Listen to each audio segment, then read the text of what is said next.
कलाम साहब हैं, national coordinator minority department से राजस्थान की नौकरी प्रभारी है। मैं आदित्य माइनॉरिटी का चेयरमैन हूँ। आज प्रेस वार्ता का मकसद, जैसे कि मैंने कल आपको निमंत्रण दिया था कि आज भी अजमेर जियारत से हमारा रिश्ता हुआ है और आज प्रेस वार्ता जो मीडिया के सामने आना चाहिए, जनता के सामने आना चाहिए।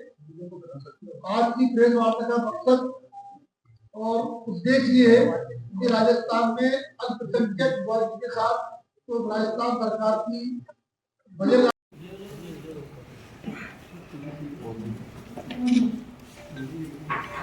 कलीम भाई कराओ।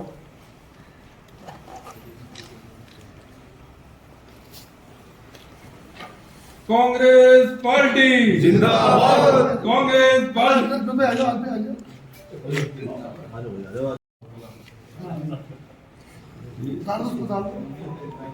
कांग्रेस पार्टी जिंदाबाद। कांग्रेस पार्टी हो गया। चलो तो सबसे पहले तो प्रेस बंधु आप सबको नमस्कार, सलाम। आप सब आए उसके लिए आप सबका बहुत बहुत धन्यवाद। मुझे राष्ट्रीय अध्यक्ष इमरान प्रतापगढ़ी जी ने 4 तारीख को राजस्थान प्रदेश कांग्रेस कमेटी माइनॉरिटी डिपार्टमेंट का इंचार्ज नियुक्त किया है।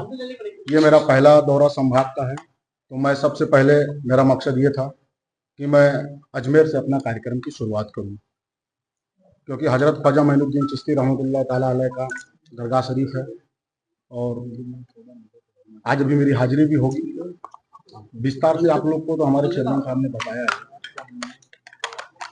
संगठन की हमारी बात होगी। सबसे पहले अभी संभाग वाइज हम दौरा करेंगे। हमारे चेयरमैन आदित्य काजी साहब ने जो बताया कि जो बजन लाल सरकार, उसको पर्ची की सरकार कहा जाता है। जिस हिसाब से अल्पसंख्यकों के ऊपर इस प्रदेश में तो नाइंसाफी और अत्याचार हो रहा है, ये दुर्भाग्यपूर्ण है। अभी फिलहाल में इनके मंत्री एक आदेश जारी करते हैं और स्कूलों में भेजते हैं लेटर कि उर्दू भाषा को खत्म किया जाए, उर्दू शिक्षकों को खत्म किया जाए। ये दुर्भाग्य की बात है कि अभी फिलहाल तत्काल में ही लोकसभा में ओम बिरला जी जो हमारे स्पीकर हैं, उन्होंने उर्दू भाषा को भी मान्यता लोकसभा में दिया है कि उर्दू में भी बात रखी जाएगी। तो ये डबल इंजन की जो सरकार है, ये खुद ये निर्णय कर पा रही है कि केंद्र की सरकार जिसको लागू कर रही है, उसको स्टेट की सरकार, उनके मंत्री कह रहे हैं कि इसको बंद किया जाए। माइनॉरिटी की जो अल्पसंख्यक हमारे छात्राएं हैं, उनकी जो स्कॉलरशिप है उसको बंद कर दिया गया है। हमारी जो बेटियों को स्कूटी वगैरह जो अशोक गहलोत सरकार में मिलता था 65% से ऊपर, उसको बंद कर दिया गया है। तो ये सीधा सीधा अल्पसंख्यकों के ऊपर नाइंसाफी और अत्याचार कर रही है। सरकार को सोचना चाहिए, ये देश भाईचारे का देश है। इस देश की खूबसूरती है कौमी एकता, हिंदू मुस्लिम सिख ईसाई सब भाई भाई। ये गांधी का देश है, तो गांधी की विचारधाराओं से चले गए देश। मैं भाजपा सरकार को ये बताना चाहता हूं कि जितने भी अत्याचार आपने अभी आपके कार्यकाल में 1 साल में हुआ है, अल्पसंख्यक विभाग हमारे प्रदेश चेयरमैन आदित्य काजी के नेतृत्व में, अगर ये हमारी मांग है कि अगर स्कॉलरशिप को और जो हमारे उर्दू बच्चे मदरसा बच्चों को जो लोन मिलता था उसको अगर नहीं करेंगे, तो हम हर संभाग में प्रेस वार्ता करेंगे, सरकार के खिलाफ आंदोलन करेंगे। और अभी जल्द ही हम 1 हफ्ते के अंदर अगर इस पे कोई पेमेंट नहीं होता है, तो हम राज्यपाल महोदय से मिलकर अपनी बात को रखेंगे कि प्रदेश में भी अल्पसंख्यकों की आवाज को सुना जाए और इसको सरकार में लागू किया जाए। सरकार, क्योंकि ये गूंगी बहरों की सरकार है, तो मैं सरकार से निवेदन भी कर रहा हूँ और सरकार को चेतावनी भी दे रहा हूँ कि अगर आप इसको लागू नहीं करेंगे तो प्रदेश कांग्रेस माइनॉरिटी डिपार्टमेंट पूरे प्रदेश में इसको आंदोलन के रूप में करेगी। राजस्थान में फोन टैपिंग का मामला अभी बढ़ रहा है।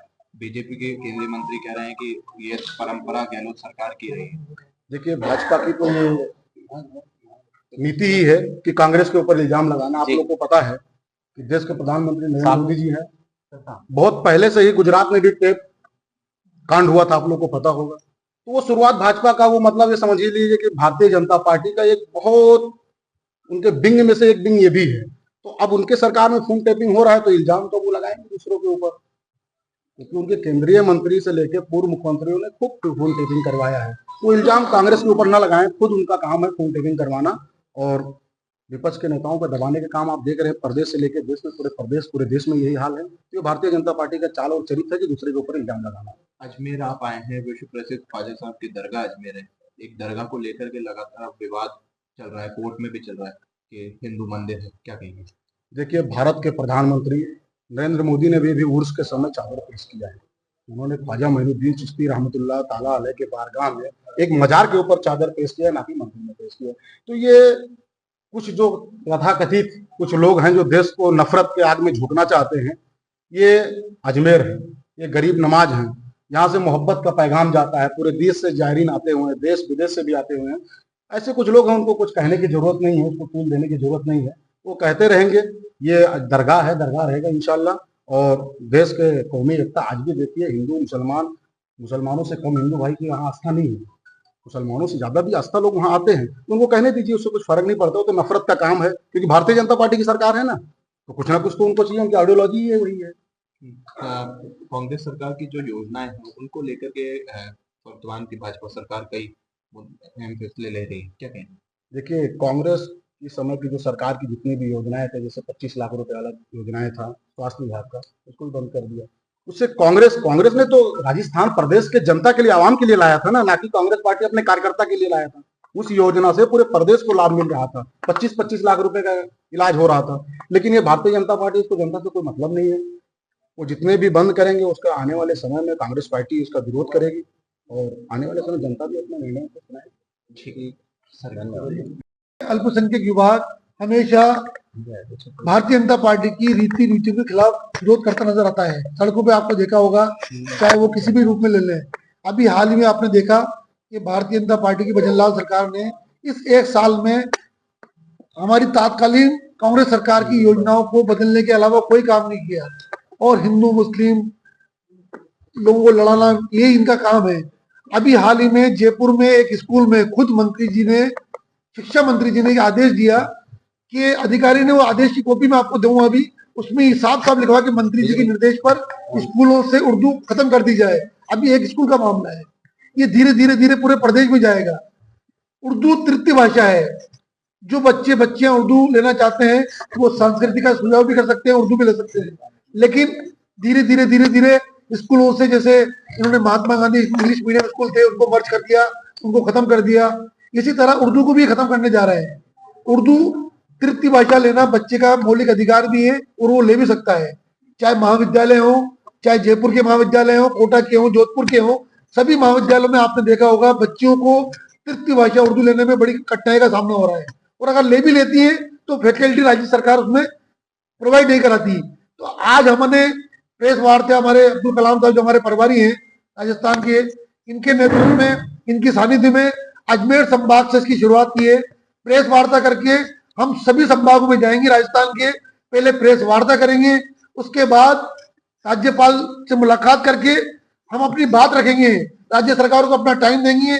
और अगर फिर भी हमारी अल्पसंख्यक वर्ग की योजनाओं को, चाहे काली भाई भील योजना है जैसे कलाम साहब ने बताया, चाहे प्री मैट्रिक छात्रवृत्ति जो पिछले 2 साल से अटकी पड़ी है उसका मामला हो, चाहे अल्पसंख्यक मंत्रालय में जो अल्पसंख्यक वर्ग के लोग, उसमें नोट मुस्लिम, उसमें सिख भी है, बौद्ध भी है, फारसी भी है, जैन भी है और मुस्लिम भी है। इन सभी लोगों ने, किसी ने 1 लाख का, किसी ने 2 लाख का, किसी ने 5 लाख का लोन अप्लाई कर रखा है, लेकिन जानबूझकर सभी लोग अटकाए हुए हैं, क्योंकि इसका लाभ अगर अल्पसंख्यकों को मिलेगा तो भारतीय जनता पार्टी सरकार बैकफुट पाएगी। इन सभी मुद्दों को लेकर हमने आज प्रेस वार्ता की है। 7 दिन का या 10 दिन का हमारे प्रभारी जी बताएंगे, 15 दिन का टाइम देंगे सरकार को, और अगर नहीं तो अप्रैल में विधानसभा का जोरदार अल्पसंख्यक वर्ग घेराव करेगा, मुख्यमंत्री निवास का घेराव करेगा, शिक्षा मंत्री का घेराव करेगा, चाहे सड़कों पे आना पड़े, चाहे कुछ भी करना पड़े, अल्पसंख्यकों के लिए अल्पसंख्यक विभाग कुठाराघात नहीं होने देगा। उनकी जो योजनाएं हैं, छात्रवृत्ति जो भी है, उस पर कुठाराघात हम बर्दाश्त नहीं करेंगे। और ये मान के चलना, गरीब नवाज की नगरी से हम इसकी शुरुआत कर रहे हैं। पुष्कर और अजमेर पूरे हिंदुस्तान में प्रसिद्ध यहाँ तीर्थ स्थल है, सभी लोग यहाँ पर आते हैं। आज हमने इसकी शुरुआत यहाँ से की है, उसके बाद बीकानेर, उदयपुर, जोधपुर, जयपुर, कोटा, सभी संभागों में हम जाएंगे। सर, आप आंदोलन की बात कर रहे हैं, अभी इसीलिए हमारे राजस्थान के प्रभारी अब्दुल कलाम साहब को कांग्रेस के बाहर उनके लीडर राज्यसभा सांसद हमारे चेयरमैन कलाम साहब को इसी के लिए नियुक्ति के लिए कहा है। अगर ये सवाल इनसे ज्यादा पूछेंगे ज्यादा अच्छा है, क्योंकि मुझे ये बताया इमरान प्रतापगढ़ी साहब ने कि कलाम साहब आप जाइए और महीने 1.5 महीने के अंदर सभी से मिलकर जो काम कर रहे हैं उनको, और जो निष्क्रिय बैठे हैं उनको, जो आईडी कार्ड वाले कार्यकर्ता उनको हटाकर नए कार्यकर्ताओं की नियुक्ति करेंगे। और मुझे उम्मीद है कि अल्पसंख्यक विभाग पूरी तरह से बेहतरीन जमीनी स्तर पर काम कर भी रहा है और आगे भी काम करेगा।